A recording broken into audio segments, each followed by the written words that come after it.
ओम शांति। ओम शांति। ओम शांति। ओम शांति। ओम शांति। ओम शांति। आज 3 सितंबर 2025 प्रातः मुरली। ओम शांति। बाप दादा मधुबन। कहाँ बैठे हो? मधुबन में बाप दादा के सम्मुख। बुद्धि से पहुंच जाएं डायमंड हॉल में बाप दादा के सम्मुख। आज की मीठी मधुर मुरली में बाबा ने कहा कि तुम बच्चे मैसेंजर, तुम्हें हर आत्मा तक बाप का संदेश पहुंचाना है। सत्य परिचय बाप का हर आत्मा को देना है, क्योंकि परमात्मा को तो सभी मानते हैं, लेकिन सत्य परिचय नहीं है। वह बाप कौन है? सत्य पंडा है। आज बाबा ने कहा वो सत्य पंडा है, जो कि हमें सच्ची सच्ची यात्रा सिखलाने आया है। तो बाबा ने कहा इस याद की यात्रा में जो मुख्य है वह है पवित्रता। याद करो और पवित्र बनो। और यही बाबा ने कहा, इन्हीं बातों में अपने को विचरण करते रहो कि मैं कौन हूँ और मेरा कौन है। सुनते हैं आज के डायरेक्ट ईश्वरीय महावाक्य। ओम शांति। बाबा कहते, मीठे बच्चे, सत्य पंडा आया है तुम्हें सच्ची सच्ची यात्रा सिखलाने। सत्य पंडा आया है तुम्हें सच्ची सच्ची यात्रा सिखलाने। तुम्हारी यात्रा में मुख्य है पवित्रता। याद करो और पवित्र बनो। तुम्हारी यात्रा में मुख्य है पवित्रता। याद करो और पवित्र बनो। प्रश्न है आज की मुरली से, तुम मैसेंजर व पैगंबर के बच्चों को किस एक बात के सिवाय और किसी भी बात में आर्ग्यू नहीं करनी है। तुम मैसेंजर व पैगंबर के बच्चों को किस एक बात के सिवाय और किसी भी बात में आर्ग्यू नहीं करनी है, माने तर्क वितर्क नहीं करना है। कौन सी बात के सिवाय?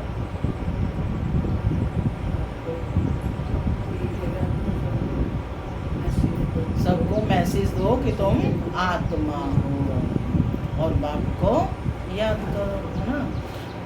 बाबा कहते, तुम मैसेंजर के बच्चे सबको यही मैसेज दो कि अपने को आत्मा समझो और बाप को याद करो। तो इस योग अग्नि से तुम्हारे विकर्म विनाश होंगे। यही औना रखो। बाकी और बातों में जाने से कोई फायदा नहीं। तुम्हें सिर्फ सभी को बाप का परिचय देना है, जिससे वह आस्तिक बने। जब रचता बाप को समझ लेंगे तो रचना को समझना सहज हो जाएगा। गीत चला, हमारे तीर्थ न्यारे हैं। ओम शांति। माना मैं शांत स्वरूप आत्मा हूँ, शांति मेरा स्वधर्म है। बाबा कहते, मीठे बच्चे वापिस जाना है। ओम शांति। मीठे मीठे रूहानी बच्चे जानते हैं कि हम सत्य तीर्थ वासी हैं। क्या टाइटल दिया बाबा ने? कि बच्चे जानते हैं कि हम कौन है? सत्य तीर्थ वासी हैं, सच्चा पंडा। और हम उनके बच्चे जो हैं वह भी सच्चे तीर्थ पर जा रहे हैं। यह है झूठ खंड अथवा पतित खंड। अभी सचखंड व पावन खंड में जा रहे हैं। मनुष्य यात्रा पर जाते हैं ना, कोई कोई खास यात्राएं लगती हैं जहाँ पर कोई कभी भी जा सकते हैं। यह भी यात्रा है। कौन से तीर्थ है हम?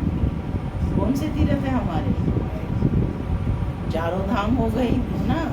बाबा की झोंपड़ी, बाबा का कमरा, शांति स्तंभ और हिस्ट्री हॉल, और मधुबन सबसे बड़ा तीर्थ है। परम धाम तीर्थ है ना। बैकुंठ में जाओ तीर्थ है ना। घूम के आते हैं ना, सब जगह तीर्थों पर यात्रा करके आते हैं। तो बाबा कहते हैं, और अपनी सभी जो सेंटर्स हैं उनके चक्कर लगाओ, वो भी क्या है? पावन स्थल है ना। तो बाबा कहते कि यह भी यात्रा है, इसमें जाना तब होता है जब सत्य पंडा खुद आए। वह आता है कल्प कल्प के संगम पर। इसमें ना ठंडी ना गर्मी की बात है, ना धक्के खाने की बात है। यह तो है याद की यात्रा। उन यात्राओं में सन्यासी भी जाते हैं। सच्ची सच्ची यात्रा करने वाले जो होते हैं वह पवित्र होते हैं। तुम्हारे में सभी यात्रा पर हैं, तुम्हारे में सभी यात्रा पर हैं। तुम ब्राह्मण हो। कौन बैठे हो? ब्राह्मण। सच्चे सच्चे ब्रह्मा कुमार, ब्रह्मा कुमारियाँ कौन हैं? जो कभी भी विकार में नहीं जाते हैं, जो कभी भी विकार में नहीं जाते हैं। पुरुषार्थी तो जरूर है, मनसा संकल्प भल आई। मुख्य है ही विकार की बात। कोई पूछे निर्विकारी ब्राह्मण कितने हैं? कोई पूछे निर्विकारी ब्राह्मण कितने हैं आपके पास? बोलो। ये पूछने की जरूरत नहीं है। इन बातों से आपका क्या पेट भरेगा? तुम यात्री बनो। यात्रा करने वाले कितने हैं, इस पूछने से कोई फायदा नहीं। ब्राह्मण तो कोई सच्चे भी हैं तो झूठे भी हैं। आज सच्चे हैं, कल झूठे बन जाते हैं। विकार में गया तो ब्राह्मण नहीं ठहरा, फिर शूद्र का शूद्र हो गया। आज प्रतिज्ञा करते, कल विकार में गिर असुर बन जाते हैं। अब यह बातें कहाँ तक बैठ समझाएं? इनसे पेट तो नहीं भरेगा, वह मुख मीठा नहीं होगा। यहाँ हम बाप को याद करते हैं और बाप की रचना के आदि मध्य अंत को जानते हैं। बाकी और बातों में कुछ रखा नहीं है। बोलो। यहाँ बाप की याद सिखाई जाती है और पवित्रता है मुख्य। जो आज पवित्र बन फिर अपवित्र बन जाते हैं तो वह ब्राह्मण ही नहीं रहा। वह हिसाब कहाँ तक बैठ तुमको सुनाएंगे। ऐसे तो बहुत गिरते होंगे माया के तूफानों में, इसलिए ब्राह्मणों की माला नहीं बन सकती है। हम तो पैगंबर के बच्चे पैगाम सुनाते हैं, मैसेंजर के बच्चे मैसेज देते हैं। अपने को आत्मा समझ और बाप को याद करो तो इस योग अग्नि से विकर्म विनाश होंगे। बाबा कहते यह ऊना रखो, बाकी प्रश्न तो ढेर के ढेर मनुष्य पूछेंगे। सिवाय एक बात के और कोई बातों में जाने से कोई फायदा ही नहीं। यहाँ तो यह जानने का है कि नास्तिक से आस्तिक, निधन कैसे धन के कैसे बने, जो धनी से वर्षा पाए। कौन है धनी? शिव बाबा। पंडा भी है वो, सत्य भी है ना, और धनी भी है। यह पूछो, बाबा कहते हैं जो धनी से वर्षा पाए यह पूछो हमसे। बाकी तो सब पुरुषार्थी हैं। विकार की बात में भी बहुत फेल होते हैं। बहुत दिनों के बाद स्त्री को देखते हैं तो बात मत पूछो। कोई शराब की आदत होती है कोई को। तीर्थों पर जाएंगे तो शराब अथवा बीड़ी को जिनको आदत होगी वह उसके बगैर रह नहीं सकते, छुपा कर ले जाते हैं ना। तो बाबा कहते छिपा कर भी पीते हैं, कर ही क्या सकते हैं। बहुत हैं जो सच नहीं बोलते, छिपाते रहते हैं। बाप बच्चों को युक्तियाँ बतलाते हैं कि कैसे युक्ति से जवाब देना चाहिए। एक बाप का ही परिचय देना है जिससे मनुष्य आस्तिक बने। पहले जब तक बाप को नहीं जाना है तब तक कोई प्रश्न पूछना ही फालतू है। ऐसे बहुत आते हैं, समझते कुछ भी नहीं, सिर्फ सुनते रहते, फायदा कुछ भी नहीं। बाबा को लिखते हैं 1000-2000 आए हैं, उनसे 2-1 समझने के लिए आते रहते हैं। फलाना फलाना बड़ा आदमी आता रहता है, हम समझ जाते हैं उनको जो परिचय मिलना चाहिए वह मिला नहीं है। पूरा परिचय मिले तो समझें यह तो ठीक कहते हैं।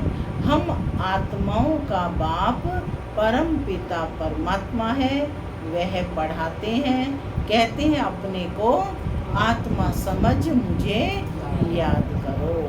यह अंतिम जन्म पवित्र बनो। जो पवित्र नहीं रहते वह ब्राह्मण नहीं, शूद्र है। लड़ाई का मैदान है, झाड़ बढ़ता रहेगा और तूफान भी लगेंगे, बहुत पत्ते गिरते रहेंगे। कौन बैठ गिनती करेंगे कि सच्चे ब्राह्मण कौन है? सच्चे वह जो कभी शूद्र ना बने, जरा भी दृष्टि ना जाए। अंत में कर्मातीत अवस्था होती है। बड़ी ऊंची मंजिल है, ये मंजिल बहुत ऊंची है, मनसा में भी ना आए। यह वह अवस्था अंत में होनी है। इस समय एक की भी ऐसी अवस्था नहीं है। इस समय सब पुरुषार्थी हैं, नीचे ऊपर होते रहते हैं। मुख्य आँखों की ही बात है। सबसे ज़्यादा धोखा कौन देती हैं? आँखें। हम आत्मा हैं, इस शरीर द्वारा पार्ट बजाते हैं। ये पक्का अभ्यास चाहिए। ये आज का होमवर्क भी है, आत्मा का अभ्यास करना है कि हम आत्मा है और इस शरीर द्वारा पार्ट बजाते हैं। माने तो मैं कौन हो गई? एक्टर हो गई। ये सारा दिन ध्यान रखो। तो बाबा कहते हैं ये पक्का अभ्यास चाहिए। जब तक रावण राज्य है तब तक युद्ध चलता रहेगा। पिछाड़ी में कर्मातीत अवस्था होगी, आगे चलकर तुमको फीलिंग आएगी, समझते जाएंगे। अभी तो झाड़ बहुत छोटा है, तूफान लगते हैं, पत्ते गिर पड़ते हैं, जो कच्चे हैं वह गिर पड़ते हैं। हर एक अपने से पूछे मेरी अवस्था कहाँ तक है। बाकी जो प्रश्न पूछते हैं उन बातों में जास्ती जाओ ही नहीं। बोलो हम बाप की श्रीमत पर चल रही हैं। वह बेहद का बाप आकर बेहद का सुख देते हैं अथवा नई दुनिया स्थापन करते हैं। वहाँ सुख ही होता है। जहाँ मनुष्य रहते हैं उसको ही दुनिया कहा जाता है। जहाँ मनुष्य रहते हैं उसको ही दुनिया कहा जाता है। निराकारी वर्ल्ड में आत्माएं हैं ना, यह किसकी बुद्धि में नहीं है कि आत्मा कैसी बिंदी है।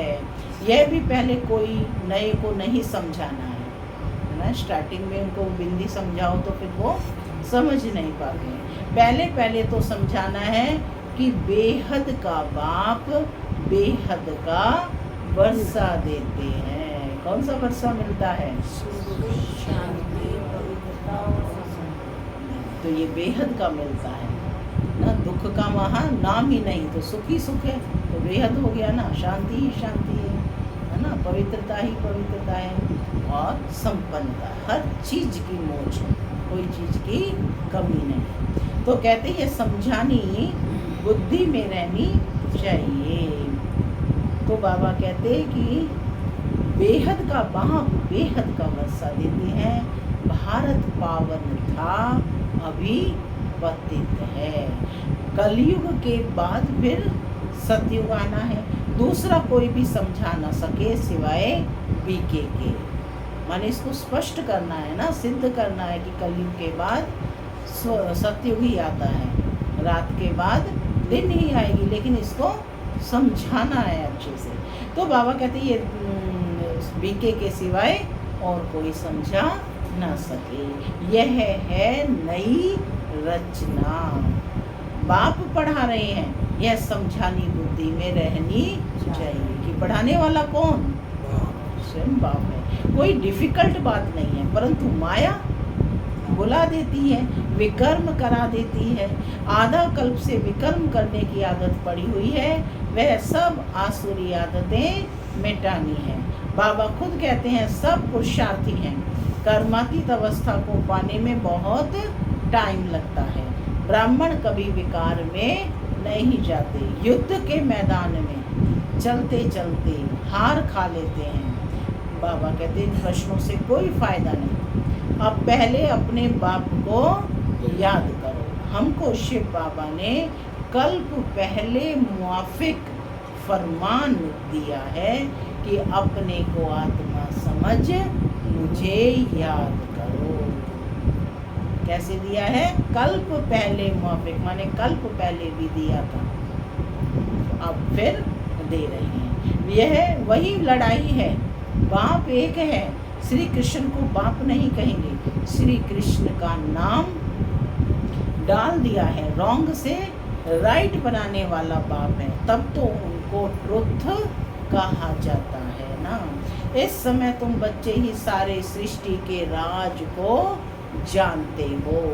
सतयुग में है डीटी डिनाइस्टी, रावण राज्य में फिर है आसुरी डिनाइस्टी। संगम युग क्लियर कर दिखाना है, यह है पुरुषोत्तम संगम युग। उस तरफ देवताएं और इस तरफ असुर हैं। बाकी उन्हों की लड़ाई हुई नहीं है। लड़ाई तुम ब्राह्मणों की है विकारों से, इनको भी लड़ाई नहीं कहेंगे। सबसे बड़ा विकार है काम विकार, यह महाशत्रु है। इन पर जीत पाने से ही तुम जगत जीत बनेंगे। इस विष पर ही अबलाएं मार खाती हैं, अनेक प्रकार के विघ्न पड़ते हैं। मूल बात है पवित्रता की।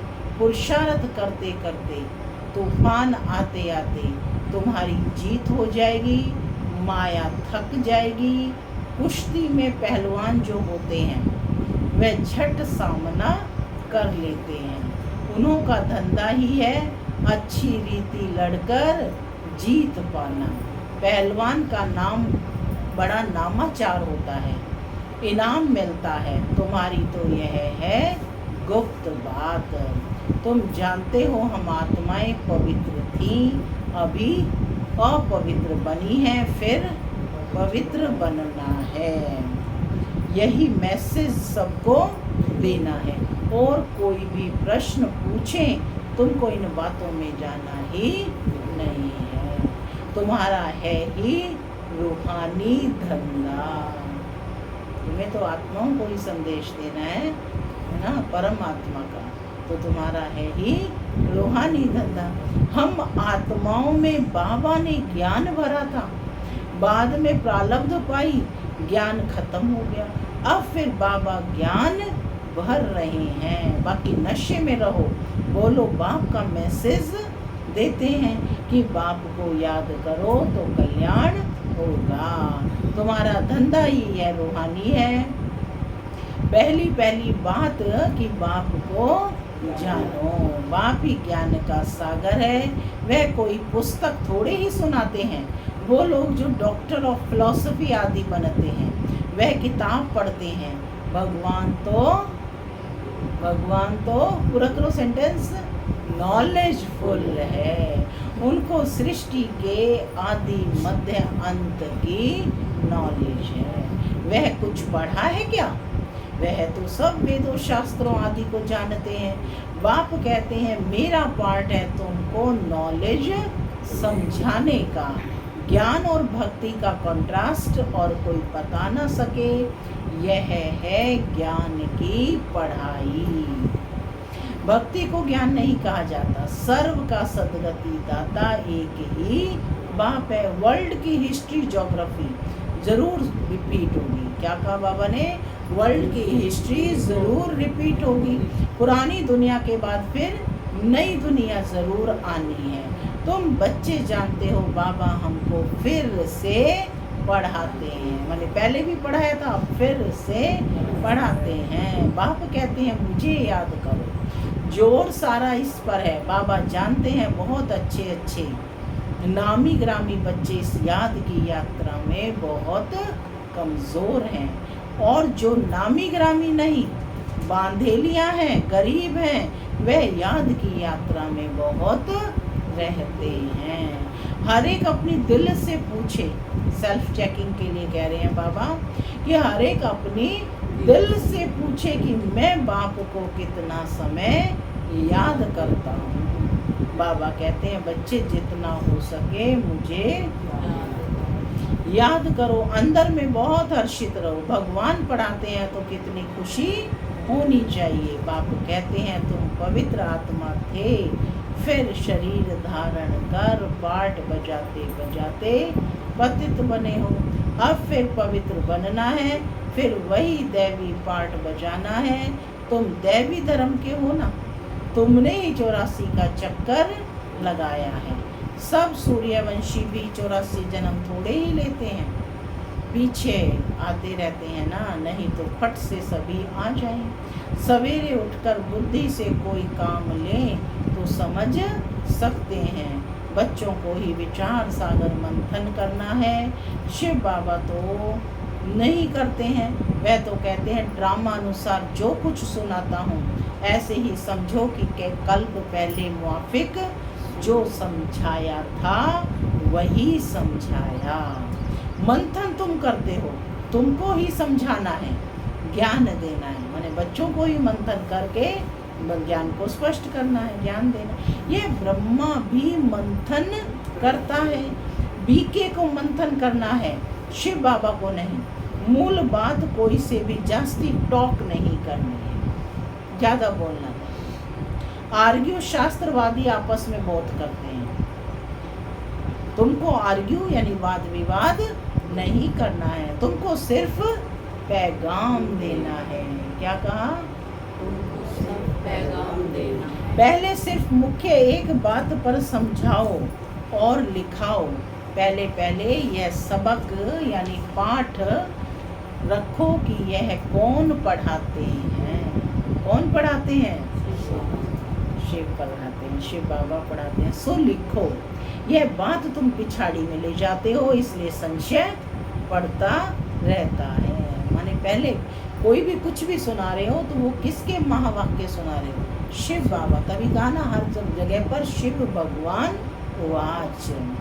तो फिर संशय नहीं पड़ेगा कि हम कोई अपने बात नहीं सुना रहे, बाबा ने जो कहा है, परमात्मा महावाक्य जो है वह सुना रहे। निश्चय बुद्धि न होने के कारण समझते नहीं, सिर्फ कह देते हैं बात ठीक है। पहले पहले मुख्य बात यह है, रचता बाप को समझो, फिर रचना का राज समझना। पहले रचता बाप को समझो, फिर रचना का राज समझना। मुख्य बात गीता का भगवान कौन, तुम्हारी विजय भी इसमें होनी है। पहले पहले कौन सा धर्म स्थापन हुआ, पुरानी दुनिया को नई दुनिया कौन बनाते हैं? बाप ही आत्माओं को नया ज्ञान सुनाते हैं, जिससे नई दुनिया स्थापन होती है। तुमको बाप और रचना की पहचान मिलती है। पहले पहले तो अलफ पर पक्का कराओ तो बेबादशाही है ही। बाप से ही वर्षा मिलता है। बाप को जाना और वर्षे का हकदार बना। बच्चा जन्म लेता है, माँ बाप को देखा और बस पक्का हो जाएगा।